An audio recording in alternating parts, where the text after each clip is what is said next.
अलसी लड़का की कहानी। एक गांव में रवि नाम का एक लड़का रहता था। रवि देखने में तो बहुत तेज था, लेकिन उसमें एक बड़ी कमजोरी थी, आलस। वो हमेशा सोचता था कि अरे कल कर लूंगा, अभी तो बहुत समय है। और यही सोचते सोचते उसके दिन बीतते गए। रवि के पिता किसान थे। वे सुबह सुबह खेतों में काम करने जाते और शाम तक पसीना बहाते। लेकिन रवि को बिस्तर छोड़ना भी भारी लगता था। पिता ने कई बार समझाया, बेटा, जो आज का काम कल पर छोड़ता है वो कभी आगे नहीं बढ़ता। लेकिन रवि हर बार मुस्कुराकर टाल देता।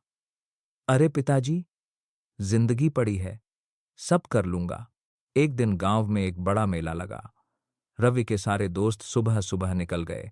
पिता ने कहा, पहले खेत में पानी दे दे, फिर चला जा। रवि बोला, अभी थोड़ी देर में करता हूं, और बिस्तर पर फिर से लेट गया। कुछ घंटे बाद जब वह उठा तो देखा कि खेत पूरी तरह सूख गया था, फसल मुरझा रही थी। शाम को पिता लौटे तो खेत देखकर चुपचाप बैठ गए। रवि ने कहा, पिताजी, कल सुबह पानी दे दूंगा।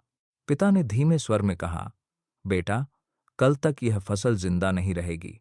यह सुनते ही रवि को पहली बार अपने आलस की असली कीमत समझ आई। उस रात वह देर तक जागता रहा। उसे अपने पिता के पसीने की बूंदें याद आईं, जो खेत में गिरी थीं ताकि घर का चूल्हा जल सके। अगली सुबह रवि सूरज निकलने से पहले उठ गया।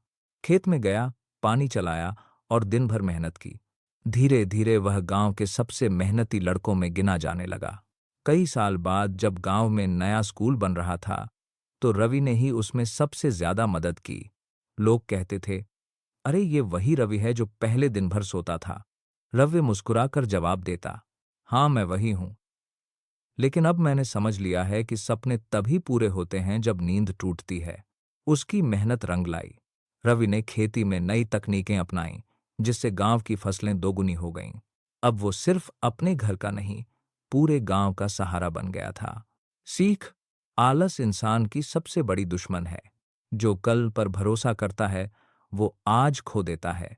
समय किसी का इंतजार नहीं करता। इसलिए अगर जिंदगी में आगे बढ़ना है तो अभी से मेहनत शुरू करो, क्योंकि किस्मत भी उसी के साथ चलती है जो चलना जानता है।